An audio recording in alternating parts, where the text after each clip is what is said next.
Fire. Heads up! Abort! Abort!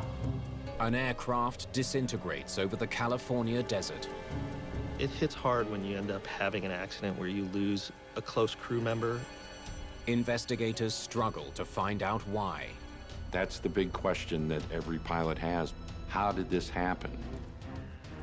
There was a lot of questions in regards to how the motor performed.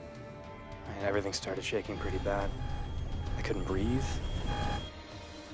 The stakes could not be higher. It's a massive setback. We need to find out what went wrong. Release. Anytime you take an object and you push it through space, there's going to be risk. The future of commercial space travel hangs in the balance.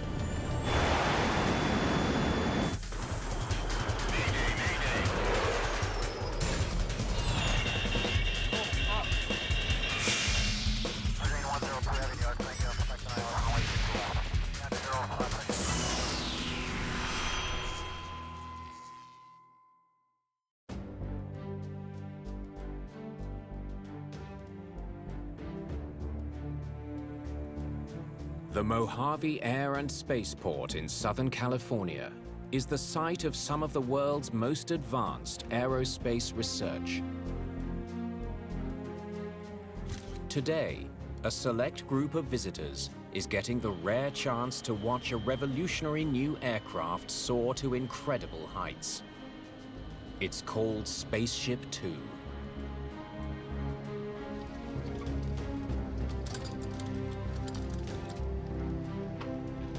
System booting. The spaceship is designed by American aerospace company Scaled Composites. Showing green across the board. There are only 2 test pilots aboard today's flight. But the company hopes this unique craft will soon be carrying paying customers to the edge of space and back. Beginning pre-launch checklist. Copy that. The project is the brainchild of multi-billionaire Sir Richard Branson. Together, we can make space accessible in a way that has only been dreamt of before now. 3, 2, 1. Whoa! He sees a bright future in space tourism, with adventure seekers willing to pay $250,000 for a seat on a 70-mile journey past the gravitational bonds of Earth. Well, it's a thrill ride. You get to experience 3 to 4 minutes of weightlessness. You get to float around the cabin. You get a snapshot of what it's like to be an astronaut. Hundreds of customers have already booked a flight. But they won't get their thrill ride until Scaled Composites can prove the technology is safe. And that's taking much longer than expected. They're 7 years behind schedule. It really didn't understand just how difficult it was going to be. By 2014, there may have been a sense of urgency, we better get on with this, otherwise we might start losing customers and people will lose their faith in us.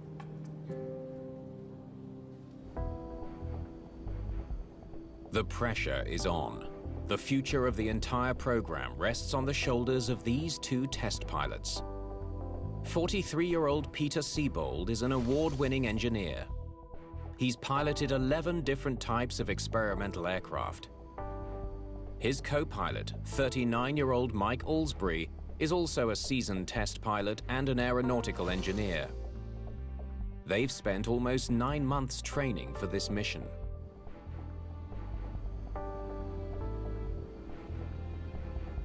These guys are test pilots, very, very experienced pilots. These are the best of the best of the best.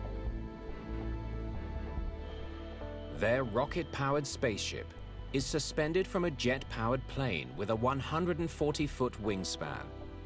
The launch plane is called White Knight 2. Spaceship 2 communications check. Spaceship 2, White Knight 2 copies. You're loud and clear. The pilots of White Knight 2 will take the spaceship up to 46,000 feet. At that extreme altitude, Spaceship Two will detach from the airplane, fire its rocket motor, and climb almost another 100,000 feet higher to the edge of space. It will then glide back to Earth.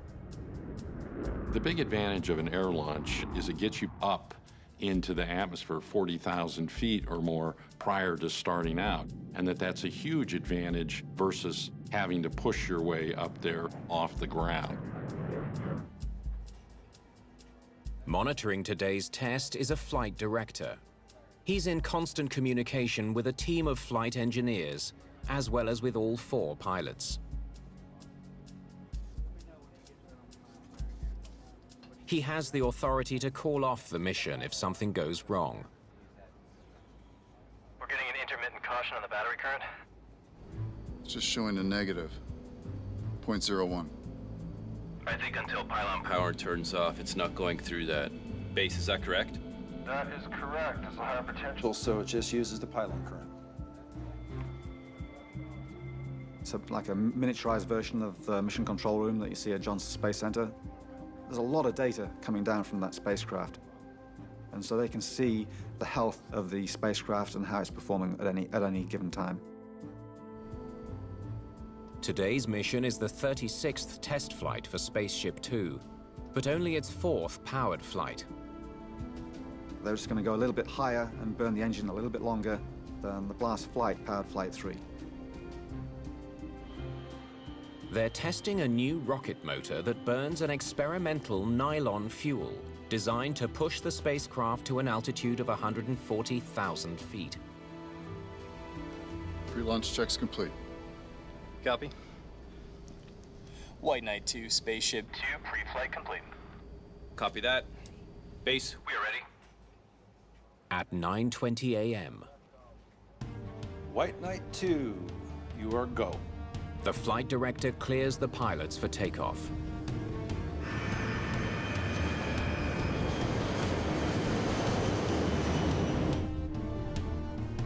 White Knight 2 and its spaceship cargo accelerate down the runway. Takeoff speed is 150 knots.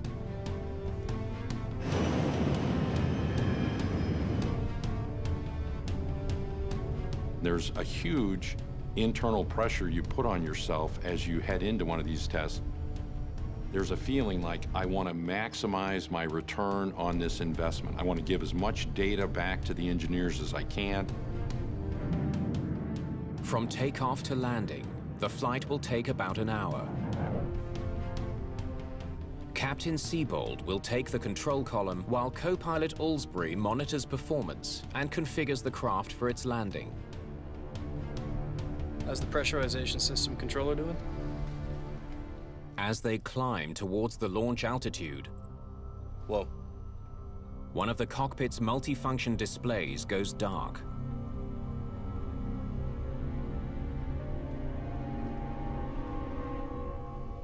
But only for a moment.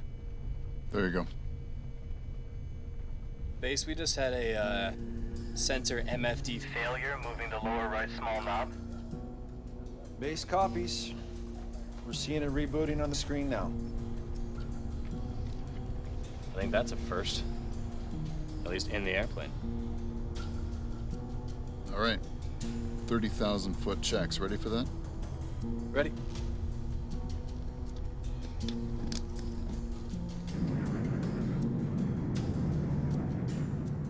Back on the ground, the excitement builds. Spaceflight has always been sexy, it's always been about boundaries, it's always been about adventure, and that's what attracts people to it, I think.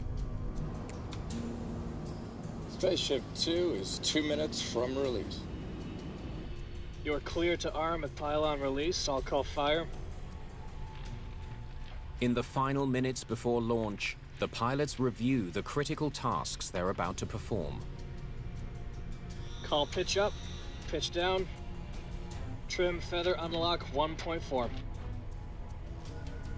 Things happen very, very, very quickly. They do not have the time physically to go and pull out the checklist and read the checklist, because these things are happening second after second after second. Glide trim's good. Green for release. The flight director clears Spaceship Two for launch. Okay. Here we go. All right. Stick. Stick us forward. Captain Seabold moves the control yoke forward to ensure they'll fly down and away from White Knight 2 after release. Armed. Yellow light.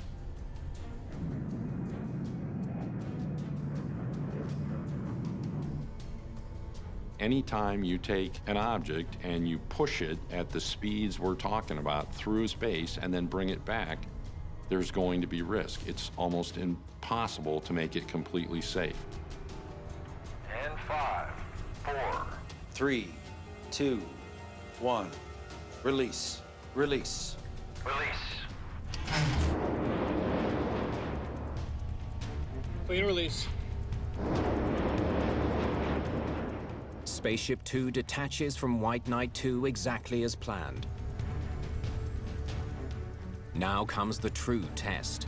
Can this revolutionary craft take the crew to the edge of space and safely back to Earth?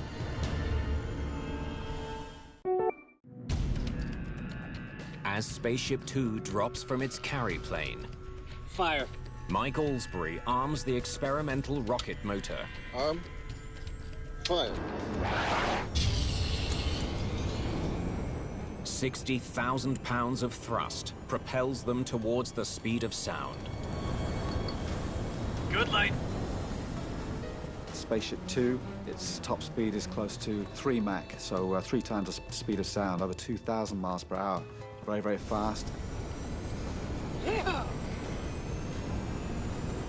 It's a very, very rough ride. So you think about the worst turbulence you've been in an aircraft liner, and then magnify that by 10.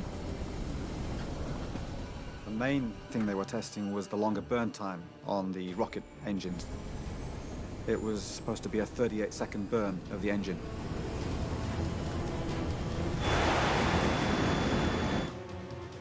But just 14 seconds after ignition, one of the flight engineers notices some highly troubling data coming from the spacecraft. Knock it off. Abort. The flight director issues a desperate order for the crew to abort. But it's too late.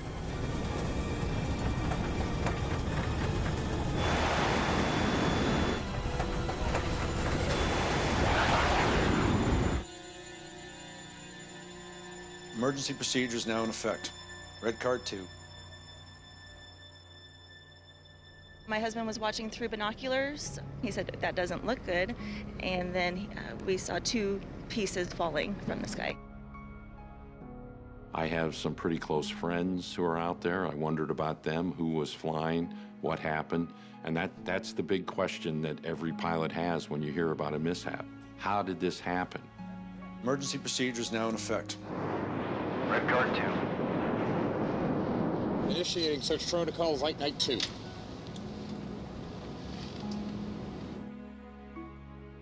Remarkably, Captain Pete Seabold has managed to parachute to safety. He's injured, but alive. There's no emergency escape system. There's no egress capsule. There's nothing like that. Basically, there's not much they can do apart from hope that the parachute's open. That's the risk. Co-pilot Mike Allsbury is not so lucky. Trapped in the cockpit during the breakup, he dies in the crash. Everybody wants to see the goal of commercial space. They want to see the goal of this new aircraft, this new vehicle being successful. And it hits hard when you end up having an accident where you lose a close crew member and someone that you've probably worked with day in and day out throughout the whole program. Good evening, and we begin this Friday night with the deadly mid-air explosion at 50,000 feet over the Mojave Desert and major questions over how this could have happened. Wreckage is strewn over 5 miles of desert. Emergency responders spot Pete Seabold's parachute and rush him to hospital. It was a heart-wrenching moment. It's horrendous for the families of the test pilot. It's a horrible day for Virgin Galactic, for commercial space travel. It's a massive setback. We need to find out what went wrong and fix it. That job now falls to the National Transportation Safety Board. Investigating space accidents is nothing new for the NTSB. Okay. In the wake of the Space Shuttle Columbia disaster in 2003, more than 50 NTSB employees helped identify the cause of the breakup.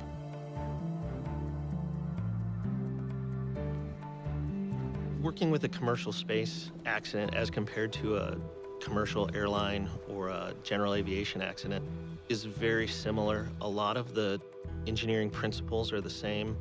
The actual devices that are used are slightly different because of the environments that they're intended to operate in, but the basic scientific principles stay the same. Let's start with the rocket motor. All right.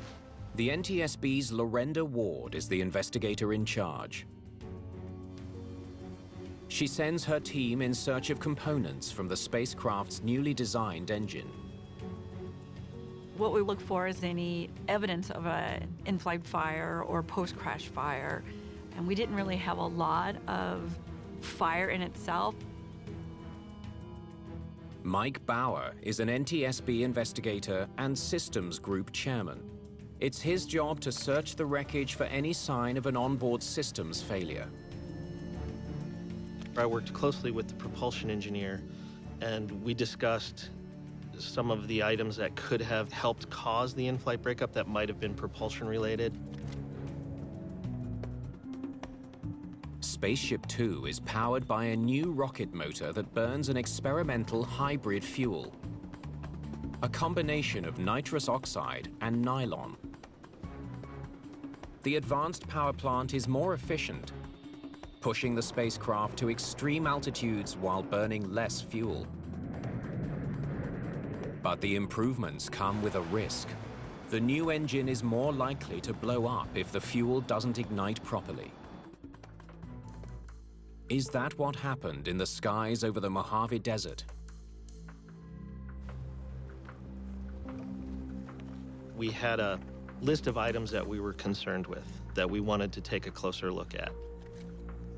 We would be on our hands and knees going through very finely looking for valves, fittings, components for some of the smaller items that we were looking at, including some of the data storage units.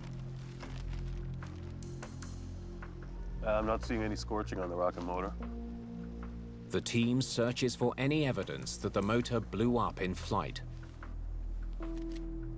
This is a composite type vehicle, but it's still painted, so you would see like the blistering in the paint.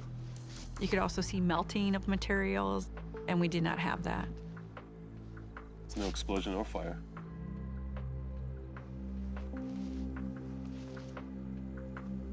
One of the things that we were able to tell by being on scene was that the motor was not an issue as to why the vehicle broke up.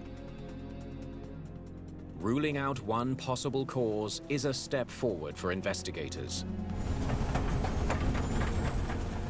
But they know they could be facing a very long road ahead in their search to figure out why this crucial test flight went so horribly wrong.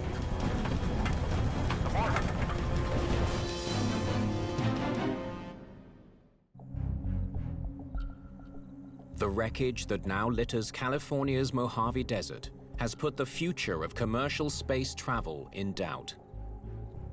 The NTSB needs answers. What happened to Spaceship Two during its short, high-speed flight? Were there any signs of trouble before the accident? There was a data warning.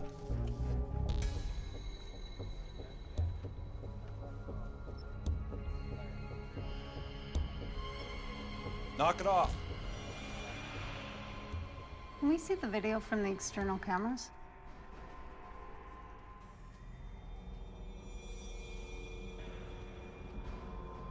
See here? The tail boom folded in on the aircraft along the hinge of the feather system. It went into feather mode? Feather mode refers to the defining feature of Spaceship Two's design. The craft actually changes shape during flight. After reaching maximum altitude, the pilots pivot the wings upward into the feather position. This increases drag and slows their descent. The craft can then drop safely back into Earth's atmosphere before gliding to a runway. You're guaranteeing a solid attitude, that's the position of the spacecraft, coming back into the atmosphere. At the same time, you're increasing drag, so you can actually stabilize that position even more. Investigators have instant access to everything that happened on board the spaceship, thanks to a cockpit video camera.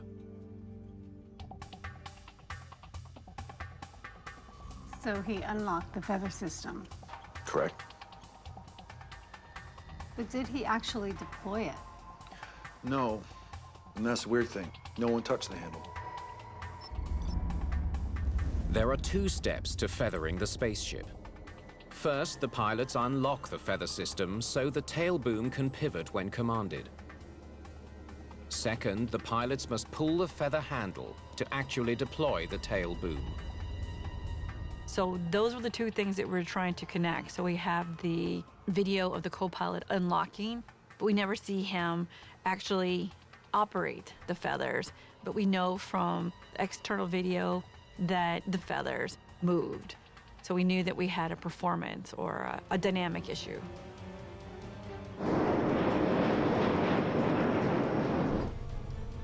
Somehow, the system designed to slow the craft on descent deployed while the crew was accelerating towards the speed of sound. Pitch up! Pitch up! If the reason why can't be found, Richard Branson's bold vision for the future of space travel may never be realized.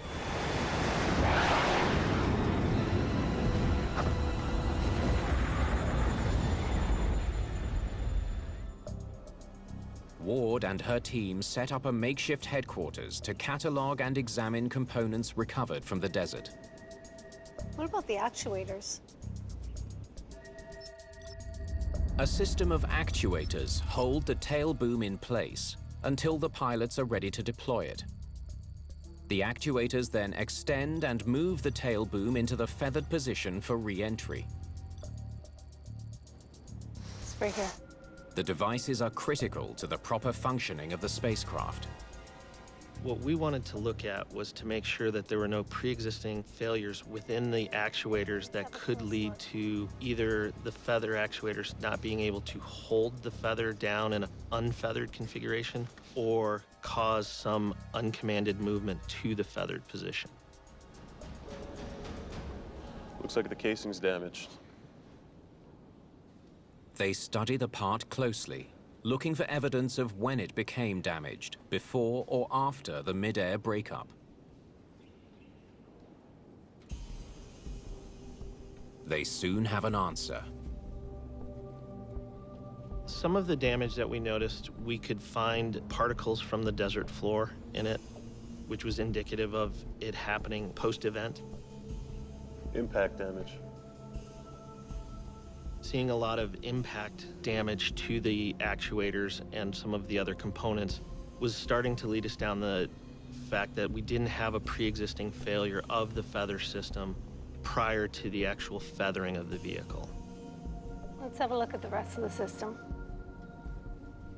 We started to wonder, how could we get the feather system to operate without a failure within the system? It was a lot of research into the data. We had a wealth of data at our fingertips. Let's pull this up here. Okay, let's have a look at the speed and altitude. Investigators now study the telemetry data from the flight. Like a flight data recorder in an airplane, the telemetry reveals both how the spacecraft was performing and what the pilots were doing during the flight. Stop. Spaceship Two is released here, and the engine fires. Everything looked okay. Next, we need to look at the pilot inputs. after ignition. We were able to use the data and look and compare it with the video. So we had to match up, do a time correlation between the video itself and then also with other data that came down. Wait a second.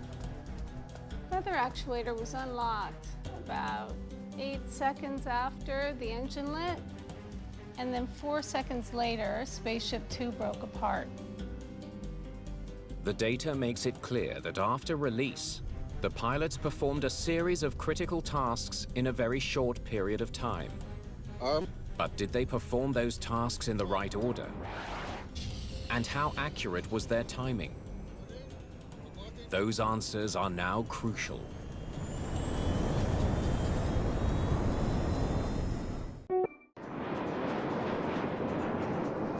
Okay, here we go. The precise timing of events in the cockpit could be a key to understanding the sudden mid-air breakup of Spaceship Two. Investigators are determined to learn more. Armed. Yellow light. They turn to engineers from Scaled Composites, the firm that designed the spacecraft. You can set up right here. Okay. You want to help them clear the table? With any accident investigation, we rely on the parties to the investigation to help us because they have the expertise needed to help us understand what the pilots were doing at the time or should have been doing at the time of the accident. Great. So when is he supposed to unlock the feather system? Between Mach 1.4 and 1.8. Want to play that? Yeehaw! 0.8. Unlocking. Pods. He unlocked the feather at Mach 0.8. That's too early? We then looked at the video and were able to see that the co-pilot had actually unlocked the feather system early. Isn't it safer to unlock it at lower speeds? No, ma'am, it can be catastrophic. This is when upward forces on the tail are greatest. Ward learns that when the spacecraft is well below the speed of sound, aerodynamic forces push downward on the tail, keeping it in place. As it approaches the speed of sound, the forces change, pulling upward on the tail. Finally, when the craft moves beyond the speed of sound, the forces once again hold the tail in place. That's why pilots are trained to unlock the system in the final stage of the ascent. Good light.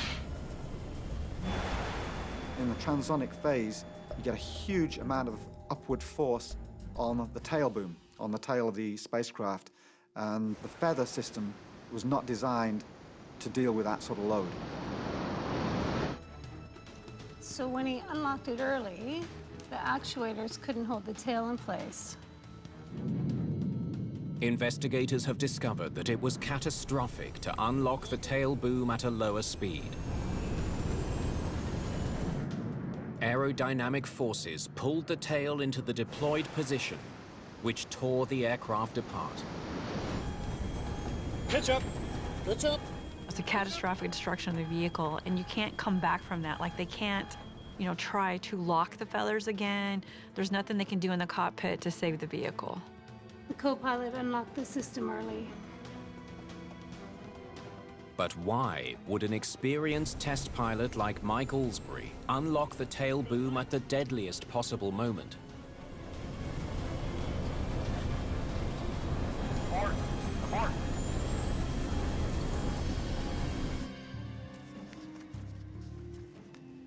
Searching for an answer, they look into his flight records. They learn that Allsbury had over 2,100 flight hours. He'd done 8 previous flights on Spaceship Two. In addition to being a test pilot, he was a flight instructor and an award-winning project engineer at Scaled Composites. Both of these test pilots were extremely qualified. Their pilot ratings exceeded the minimum qualifications required by the FAA. In addition, they flew multiple aircraft at Scaled Composites. They also participated in the Spaceship One project and also flew the White Knight 2. Let's talk to the man in the cockpit with him. Peter Siebold was badly injured in the accident. Lorenda Ward wants to know if he can shed any light on why his co-pilot unlocked the feather system 16 seconds before he should have. On your flight, do you remember when Mike unlocked the feather? No. Oh, I didn't see anything, no. When did you know something had gone wrong? I mean, everything started shaking pretty bad after the engine lit. Fire. And there was this really violent pitch up. Pitch up! Pitch up! And, I mean, G-forces just went through the roof. I couldn't breathe. Was there anything else? Actually, yeah. The display rebooted during the flight. That's never happened before. A malfunctioning display could be an important clue. Well, they actually had the display reboot in flight. The information that was put on that display helps the crew understand the health of, let's say, the feather system, the electrical system, even the propulsion system. So it was of a concern that if the display was not functioning properly, the crew could be presented with erroneous information, which could cause them to make improper decisions during the flight. There you go. Right here. Perfect. Investigators connect a spare display with the flight's telemetry data to recreate the conditions after the reboot. Scaled had an exact duplicate of the display, and we were able to use that data and backdrive the display to see what the crew would have been seeing during the accident sequence. If the speed data was faulty, and the pilots thought they were flying at Mach 1.4, when really they were flying at only Mach 0.8, it could explain the co-pilot's decision to unlock the feathers early. It's displaying everything correctly. It seems the information the pilots were receiving was completely accurate. They were not the victims of a faulty display. Good night. Investigators still don't understand the co-pilot's fatal action.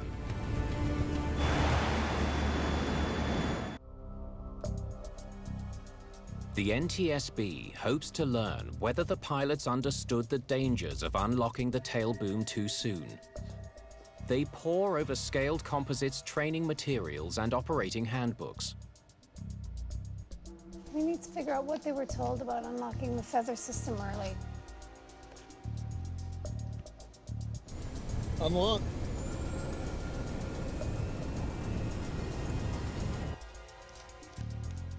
They find no mention of the deadly scenario. There's no warning about unlocking after separation. What does the flight test data card say? All right. 30,000-foot checks. Ready for that? Ready. For every test mission, pilots get a flight test card. It includes information on the test vehicle, the mission being conducted, and what the pilots need to do during each phase of the flight. It's the Bible of any test flight. Feather unlock 1.4. Unlock the feather once the vehicle reaches 1.4 Mach. But nothing about not doing it earlier than that. There was no note that said if you open early, it could be a catastrophic failure to the vehicle. So there was nothing to say if you were to unlock early, you could lose the vehicle. What was this? They discover just 2 written references to the dangers of unlocking the feather early. An email from 2010 and a presentation slide from 2011. That's it. All they could find was one email and one PowerPoint presentation. That's 4 years ago. So this wouldn't have been uppermost in the minds of the pilots. It's possible they really didn't understand the risks. The NTSB's Dr. Catherine Wilson specializes in human performance analysis. One thing that was concerning to investigators was the fact that the catastrophic nature of this type of error was not emphasized in training or in manuals. Investigators have some questions for the people who designed the spacecraft. Why is there no fail-safe mechanism for the feather lock? We didn't think we needed one. From talking with some of the engineers, we found out that they didn't even consider the human limitations when designing the system, and so therefore didn't build in any redundancies that would prevent a single point human error that would lead to a catastrophic outcome. These guys should know the mission inside out. They kind of hold them to a higher standard than a normal pilot or commercial or general aviation. They felt that a flight test pilot would be able to perform perfectly every time. No wonder they didn't expect mistakes. Training records show that the co-pilot flew a total of 112 simulator runs for this mission. 0.8 Mach. Jimmy?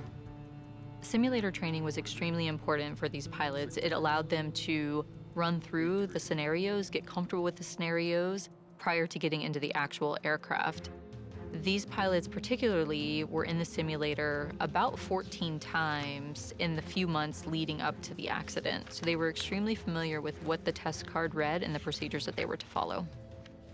Never once did the co-pilot unlock the feather early. Hold on now. The records reveal that while Aylesbury never made the deadly mistake in training, he did on one occasion make a different mistake. He unlocked the feather too late. 12 degrees. Feather unlocked. 14 degrees. Mission abort. Mission abort. In order to ensure that the feather system works properly, the mission would be aborted if it wasn't unlocked by Mach 1.8. If they didn't unlock by 1.8, they would have had aborted the flight. And we had seen in the simulator session data that the co-pilot had unlocked late. So he has to do it before reaching Mach 1.8. If he's late, the mission is aborted. Aborting a mission is not fatal, but investigators wonder, did this error in training from months ago somehow play a role in the crash? Mission abort. Fire. Could it help explain what went wrong aboard Spaceship Two?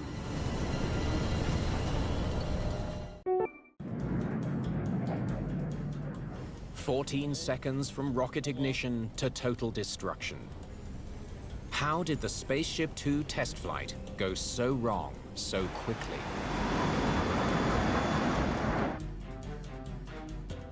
The NTSB reviews the pilot's checklist, searching for clues.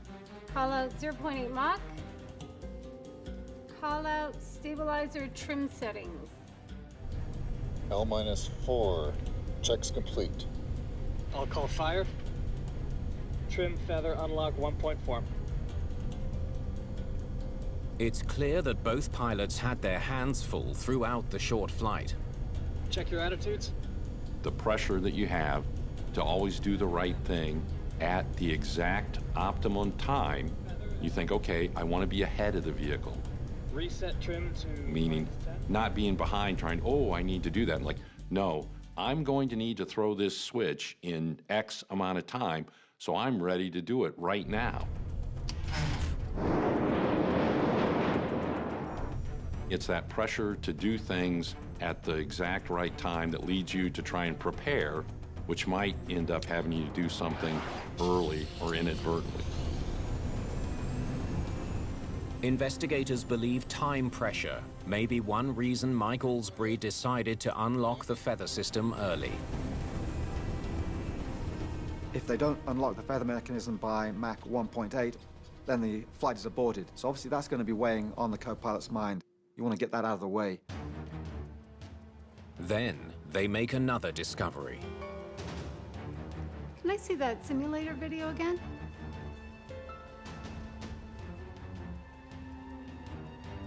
It's hardly the same environment. The training simulator did not replicate the actual sensation of a powered flight. It didn't vibrate or simulate G-forces. So it is different being in the real vehicle than the simulator. And while you think you're back in the sim, but as you're launched, you realize it's different and you're being moved around differently. Good light. These vibrations and loads may have impacted the co-pilot's decision-making on that day and added additional pressure to him in terms of wanting to complete his tasks in a timely manner. The co-pilot, his last powered flight was April 2013, so he hadn't actually been in a powered flight for 18 months. Even if you're the very, very good test pilot, that has to be a little bit unnerving to get all this vibration and G-loads and the speed and everything else. Investigators finally understand what happened. It was an unfamiliar environment. He had a lot to do. Made a decision to unlock early, perhaps not realizing the deadly implications. Just because these are test pilots does not mean that they are not human, that they will not make mistakes. It is possible, and we have to take all of these limitations of our pilots into consideration. The NTSB faults Scaled Composites for not ensuring that their pilots understood the consequences of unlocking the feather system early and not taking steps to prevent it from happening. If they would have thought a little bit more about how they could have prevented that early unlocking versus just relying on the pilot's training and performing perfectly every time. Unlocking. Even just having a sensor that physically prevents them from unlocking until it passes the appropriate threshold would have prevented this accident.